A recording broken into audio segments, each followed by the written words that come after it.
January 2nd, 2025, 3:47 p.m. GMT. Elon Musk pressed send on a tweet that would explode across the internet like a bomb.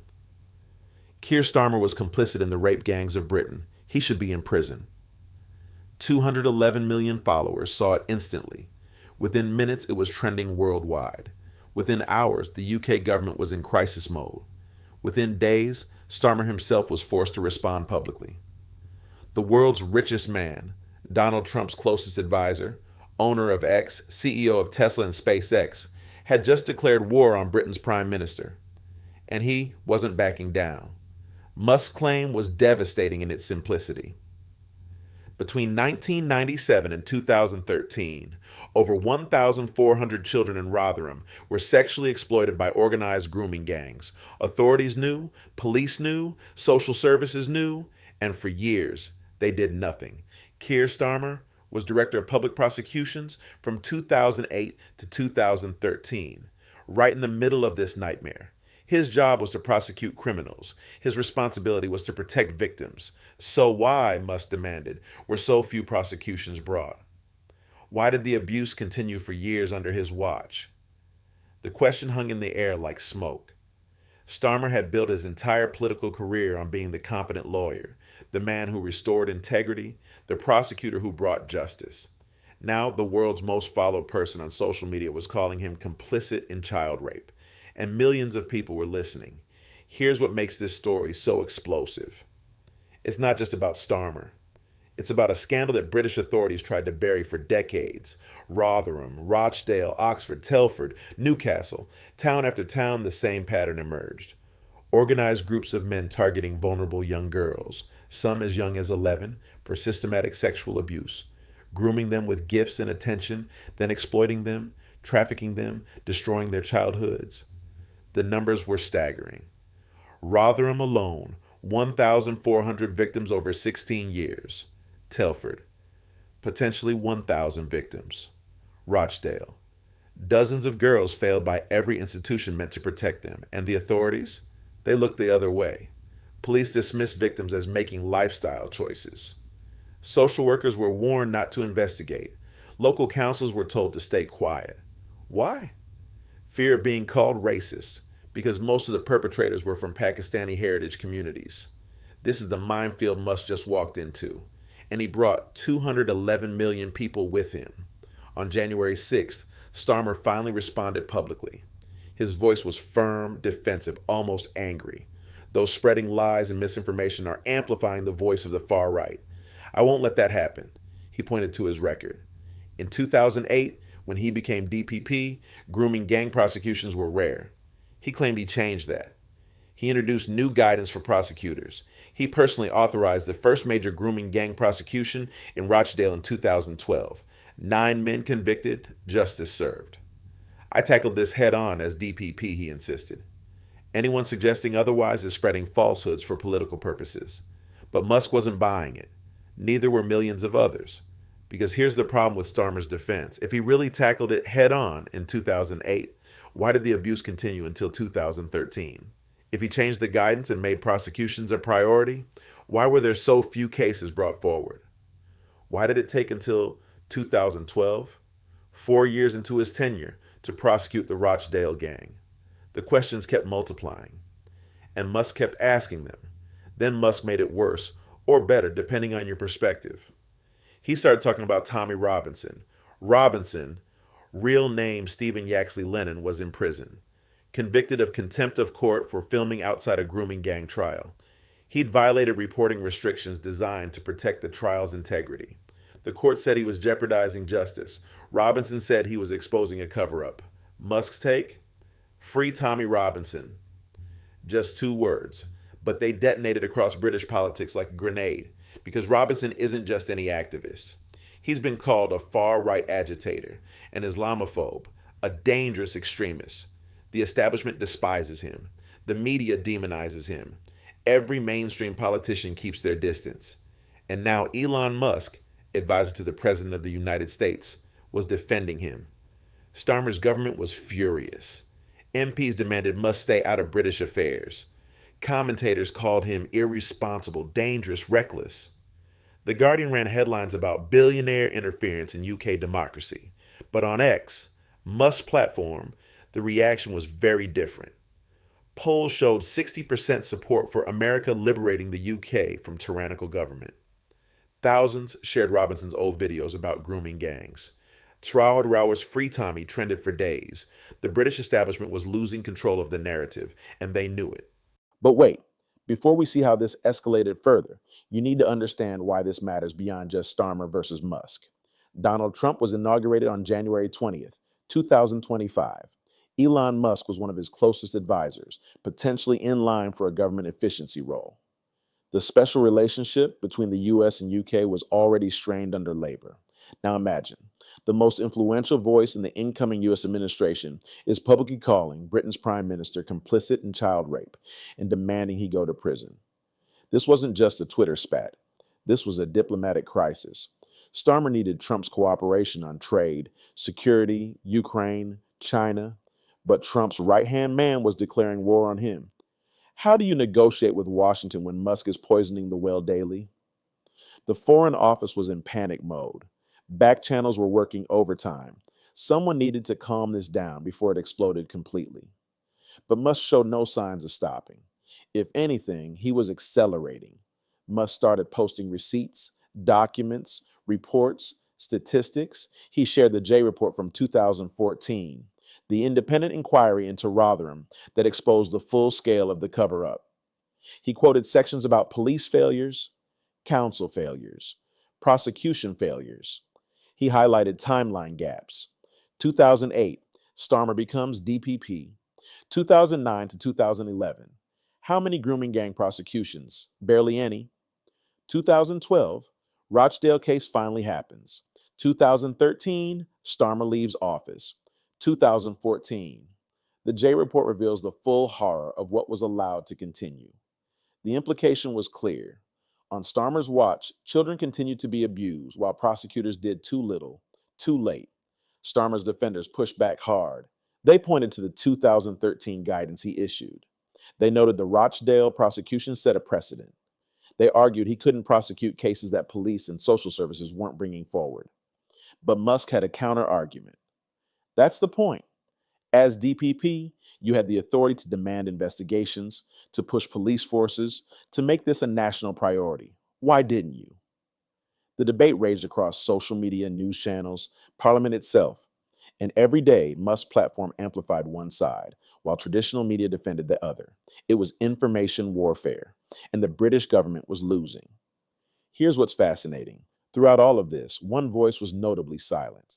Rishi Sunak, the man who spent months destroying Starmer in Parliament, the man who proved he was right about everything, the man positioning himself for a 2029 comeback. He said nothing about Musk, nothing about the grooming gangs debate, nothing about Robinson, nothing. Why? Some theories. He's at Goldman Sachs now, staying out of daily politics. He doesn't want to side with Musk and look like he's backing the far right. He doesn't want to defend Starmer and undermine his own revenge narrative. He's waiting to see which way public opinion swings before committing. Or maybe, and this is what makes it interesting, he's letting Starmer twist in the wind. Why rescue him? Why inject yourself into a controversy when your enemy is being destroyed by someone else? Sunak spent months proving he was right. Now Musk is proving Starmer is wrong. Why interfere with that? The silence speaks volumes, and it's driving Labour MPs crazy. On January 8th, Musk posted a poll on X. Should America liberate the people of Britain from their tyrannical government? It was inflammatory, absurd, unprecedented. A foreign billionaire asking if the US should intervene in British politics. But here's what happened. Within 24 hours, over 2 million people voted. The result? 60% voted yes. Let that sink in. On a poll seen by millions worldwide, 3 out of 5 respondents said Britain needed to be liberated from Starmer's government. Now, X polls aren't scientific. The sample was self-selecting. Musk's followers skew heavily toward his worldview. But the symbolism was devastating. The British government tried to dismiss it. Silly online nonsense, not representative, foreign interference. But they couldn't ignore what it represented. A massive segment of global opinion, including many Brits, were turning against Starmer, and Musk kept pushing. The people of Britain are prisoners of their own government. Starmer locked up people for social media posts while protecting grooming gangs. Wake up. Whether that's fair or not almost doesn't matter. The narrative was set, and Starmer couldn't control it. Then things got even messier. Musk turned on Nigel Farage. Farage, leader of Reform UK, the populist party surging in the polls, had been trying to stay friendly with Musk. They'd met before. Farage saw Musk as a potential ally, maybe even a donor. But in early January, Musk posted, "Farage doesn't have what it takes. Reform UK needs a new leader." Just like that, he torpedoed the man many saw as Starmer's biggest threat. Why? Nobody knows for sure. Some think Farage wasn't radical enough on issues Musk cares about. Others think it's about Tommy Robinson. Farage kept his distance from Robinson. Musk wanted full-throated support. Whatever the reason, it showed something crucial. Musk wasn't playing by anyone's rules. Not Starmer's, not Sunak's, not Farage's. He was a chaos agent with the world's biggest megaphone, and British politics had no defense against it. Put yourself in Keir Starmer's shoes for a moment. You're the prime minister with a 13% approval rating. Your cabinet is collapsing. Your policies are failing. Your party is turning against you. You're already the most unpopular PM in history. And now the world's richest man, with more social media reach than every British newspaper combined, is calling you complicit in child rape. How do you respond? Ignore it? Looks guilty? Fight back? Amplifies it? Defend your record? Invites more scrutiny? Attack Musk? Makes you look weak? Punching up at someone with 100 times your reach? There's no good move. Every response makes it worse. Meanwhile, Musk loses nothing. If he's wrong, who cares? If he's right, he's a hero. The risk-reward is completely asymmetric. This is the new reality of politics in the age of social media. One person with enough followers can create more problems for a government than the entire opposition combined. And right now, that one person had decided Starmer was the enemy. But here's what nobody's really asking. Is Musk actually right? Strip away the inflammatory language. Remove the complicit accusations and prison demands. Look at the core question. Did Keir Starmer, as Director of Public Prosecutions from 2008 to 2013, do enough to prosecute grooming gangs? The evidence is genuinely mixed. On one hand, he did introduce new guidance in 2013. He did personally approve the Rochdale prosecution in 2012. That case set important legal precedents and led to more prosecutions afterward. On the other hand, those actions came very late in his tenure. For years before that, prosecutions were rare despite growing evidence of systematic abuse. The J Report, 2014, and other inquiries showed authorities at all levels, including prosecutors, failed victims repeatedly. So did Starmer do enough? Reasonable people disagree. But here's the thing, in politics, reasonable disagreement doesn't matter. What matters is the narrative. And right now, Musk controls the narrative. By mid-January, this had become more than a domestic British issue. It was international news. CNN covered it. Fox News covered it. The New York Times, Washington Post, European papers. Everyone was reporting on the billionaire versus prime minister showdown. Britain looked weak, divided, unable to handle its own business. The country that once ruled an empire was being lectured by a South African-born American billionaire about how to prosecute crimes on British soil. The humiliation was complete when other world leaders started weighing in. Some defended Starmer, others stayed silent, which looked like tacit agreement with Musk. And through it all, Rishi Sunak said nothing. The man who warned Britain about Starmer watched as someone else proved him right in the most spectacular way possible. So, where does this end? Musk shows no signs of stopping. Starmer can't make him stop.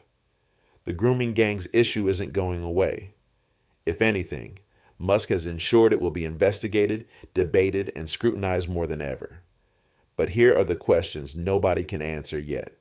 Will this force a new inquiry into grooming gangs and the prosecution failures? Will Starmer survive politically, or is this the scandal that finally breaks him? Will Rishi Sunak eventually speak up, and if so, which side will he take? Will Trump's administration use this as leverage against the UK government? Will Tommy Robinson actually be freed? And if so, what happens then? And most importantly, Will the victims of these grooming gangs finally get the justice and acknowledgement they deserved decades ago? Because that's what gets lost in all the political warfare. Real children suffered. Real lives were destroyed. Real justice was denied for years. Whether Musk is right or wrong about Starmer specifically, he's right about one thing. Britain failed those victims. The police failed them. The councils failed them. And yes, the prosecutors failed them too. Here's the final twist that makes this story truly remarkable. Rishi Sunak spent months systematically destroying Starmer's credibility in Parliament. He proved he was right about taxes, immigration, the economy, everything. But he's not prime minister anymore. He lost that job. His political revenge, satisfying as it was, couldn't change the fact that he was no longer in power. Then Elon Musk entered the chat. And suddenly, someone with actual power, social power, economic power, political influence through Trump, was finishing what Sunak started, destroying Starmer's reputation, exposing his record, questioning his integrity. Sunak's revenge was parliamentary. Musk's revenge is global. The question is, did Sunak somehow know this was coming? Are he and Musk coordinating, or is this just the universe's perfect timing? One man proves the PM is incompetent, another man proves the PM is complicit. We may never know, but the effect is the same. Keir Starmer became prime minister, promising integrity, competence, and change. 6 months later, he's the most unpopular PM in history. His cabinet is collapsing, and the world's richest man is calling for him to be imprisoned. And somewhere in London, Rishi Sunak is watching, silent, patient, waiting, because 2029 is coming. And if Starmer survives until then, which looks increasingly unlikely, the British people might just decide they want the man who warned them, not the man who lied to them. January 15th, 2025. Elon Musk posts one more time. Keir Starmer has a choice. Launch a full public inquiry into grooming gangs and prosecution failures under his watch, or resign. The British people deserve the truth. 211 million people see it. Starmer still hasn't responded. The silence is deafening. And the question hanging over British politics is simple. How long can you survive when the world's biggest megaphone is aimed at you and you have no good answers? The clock is ticking, the victims are waiting, and Elon Musk isn't going away.